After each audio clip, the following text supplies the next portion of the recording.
All right, ladies and gentlemen, so here's what you're about to see. Scott Jennings is on a CNN panel and he does something very simple. He sticks to the facts. Nothing extreme, nothing inflammatory, just basic reality.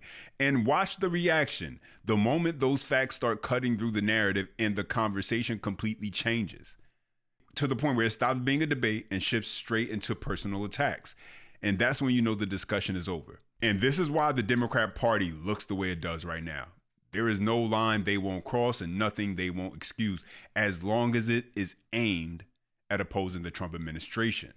Instead of condemning left-wing extremists, they defend them. Instead of pushing back on chaos, they rationalize it. And when that doesn't work, they just resort to personal attacks. As always, smash the thumbs up button. Let me know that you love the content. Subscribe to the channel for more. And share this video. That way more people see what's really going on. So let's get started with Scott Jennings pointing out how all of this could have been avoided and saying what Democrats refuse to acknowledge, which is Tim Walz, the governor, and Jacob Frey, the mayor, working together to oppose the Trump administration is exactly why the chaos is specific to a place like Minnesota. Let's get into it. Yeah, you know, this could all come to an end right now if Tim Walz and Jacob Frey would simply cooperate. In cities and states across this country, you have local officials, local law enforcement, local political leaders who are simply cooperating with the federal government, with DHS and with ICE. What does that mean? It means you get to go into the jails and you get to take custody of illegal aliens in an administrative way, in the hallway, as opposed to having to send ICE agents into a community and chase them down because the local politicians in Minnesota have let them out into the street. This can all end today if the Democrats in Minnesota, you're not seeing this chaos anywhere else. The ingredients that are causing the chaos are unique to Minnesota. It's called Walz and Frey. Cooperate, well, that's kind of and this silly, ends. Considering people died at the hands of ICE, of law enforcement. It all one ends. person, It I'm all sorry, ends and if one they person cooperate. else was shot. Everywhere else, Here's the cooperation, thing, Scott. you have smooth you operation. Have a point. This is the exact outcome that Democrats are looking for when they put these sanctuary city and state laws in place to limit how much they have to cooperate with the federal government, specifically ICE. And so what happens in practice is someone here illegally gets arrested for a crime, local authorities process them, and then release them back into the community instead of notifying ICE, right? And the city or state says, we didn't do anything wrong. We followed our sanctuary laws, right? That's the game. We know it by now. And this isn't accidental. No, these policies didn't just stay limited like they were decades ago. Democrats expanded them, see, hardened them, and made them more defiant toward federal government, especially during Trump's first term. That's why you keep seeing the same places pop up in these stories. California, New York, Illinois, Minnesota, Oregon, Washington. Same policies, same outcomes, same chaos, right? And then when the federal government steps in to enforce the law, suddenly it's outrage and you got hearings, protests, accusations of abuse, while the local leaders are able to hide behind the very policies they passed to block cooperation in the first place. And so none of this is confusion. Let's not get it twisted. This is all by design. And that's why situations like Minnesota spiral faster than others. When state and city leadership are aligned in opposition to federal enforcement, you don't get coordination. You get conflict. And regular people are the ones who pay for it. That's the reality that they don't want to talk about. But one thing that cannot be denied are American citizens' constitutional and civil rights. And that's where these protesters made a fatal error in judgment, one that could likely land them in serious trouble. And that's something not even some on the left can deny. Take a listen. And Stacey Schneider joins the table. And Stacey, let me start with you, counselor. What does the law say about protesting in a church like this? Yeah, the law says that these protesters are in trouble. There's a federal statute called FACE, F-A-C-E, that says if you interfere or physically obstruct another person's First Amendment right to exercise their freedom of practicing their religion, it is a federal crime. Now, had these protesters stood outside the church, been on the sidewalk, been on the street, they likely would have been protected by their First Amendment right to protest. But you're allowed to protest in a public forum, but that right is not absolute. They crossed the line when they went inside a church. And I think of it almost like a church is public property. Imagine if protesters went inside a hospital to protest Medicaid or health policy and interrupted treatment of patients. It's really not that different. But ICE officers do that. ICE officers have been going into hospitals. They have been going into churches. Donald Trump said they were allowed to go into churches. They're going to schools. They're picking out parents from drive-by lines. So the excuse you're hearing now from the left is this. Well, ICE goes into churches or sensitive locations sometimes, so why can't protesters? Ladies and gentlemen, let me tell you, that comparison is nonsense. And here's why. First, the obvious. ICE is a federal law enforcement agency operating under federal authority. Whether people like it or not, they are executing the law. They're not there to intimidate, disrupt worship, or make a political statement. There are rules, limits, and legal accountability attached to what they do. Now, protesters do not have that authority. Period. Second, the right to protest does not override someone else's constitutional rights. People have a protected right to worship freely. And when protesters decide they knowingly are going to storm a church, interrupt the service, refuse to leave, and terrify families and children, they are no longer exercising free speech. No, they are interfering with the civil rights of others. That's the line, and it's no gray area. Third, intent matters. These protesters didn't accidentally wander into a church. They planned it. They targeted it. Their goal was to disrupt a religious service. That's not protest.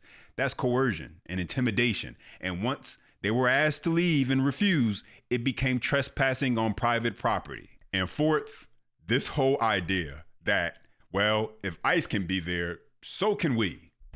It's legally illiterate. Law enforcement entering a location in the course of their duties does not grant private citizens a license to violate the law. By that logic, anyone could walk into a courthouse or jail or police station and claim it's protected protests.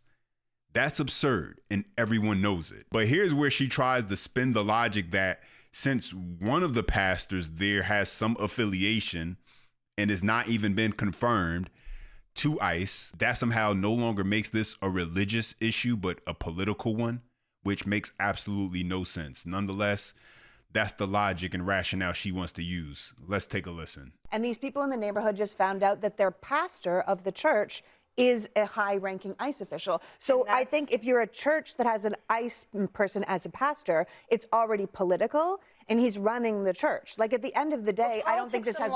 I know, but I don't think this has anything to do with faith, and I think that the community is making it a faith issue. I think this is about politics and power. Well, it does have to do with faith, and I'll tell you what. It was inside a church, and religious practice was going on inside the church.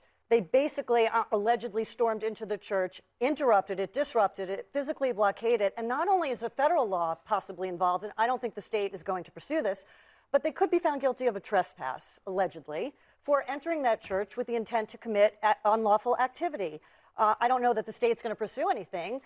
The feds definitely have signaled they are. Yeah, and I think they need lawyers at this point. But I think the feds are signaling that they are in many ways. Like, Todd Blanche is here saying the full weight of the law. We're sending the FBI, the DHS, all these people in because these people stormed a church. This is the same Todd Blanche that's saying we are not investigating our officer shooting someone in the face. Like, if you are more upset about a group of people storming in and chanting in a church than you are about a civilian being shot in her own car in her own neighborhood, then I think we've lost the plot here. I agree with you that the way the government has executed their entire business in Minneapolis has been disgraceful and frankly un-American, the way they're behaving. But ICE is law enforcement. They do have rights to be in certain places at certain times. You have the right to free speech, but the manner and place of your speech can be controlled and is controlled by First Amendment guidelines and case law. So I think they have a problem from what they, the way they did it.